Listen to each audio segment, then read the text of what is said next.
After removing the back cover, we now have access to the main PCB board.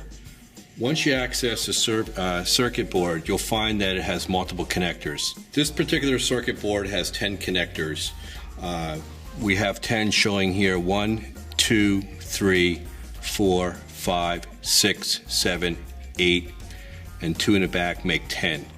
It's always good to draw a little diagram of the board to show how the layout is.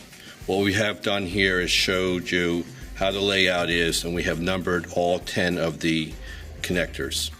What we'll do from here is, as we pull these connectors, we're going to mark each one to show where they go back in place.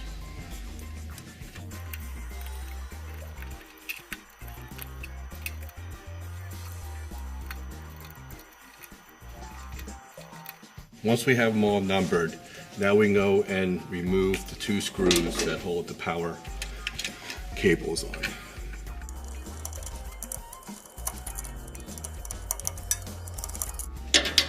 Once they're removed,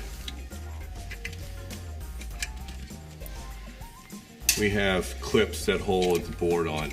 They need to be squeezed to get them to disconnect, and then pull them out to remove the board.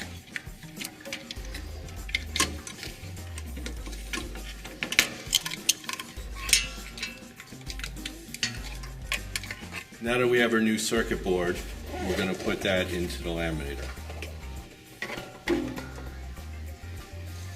You need to know what side is the front side, and then position the board so it snaps into the 4 tabs that hold it into place. Once those are inserted and locked, now using our diagram, we need to replace all the connectors that are on the circuit board.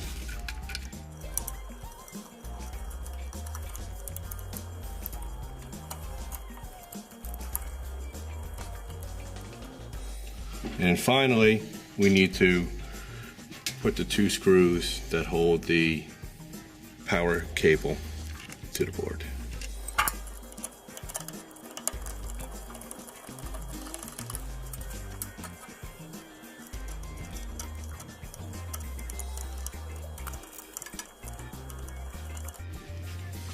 And now what we need to do is to put our back cover back on.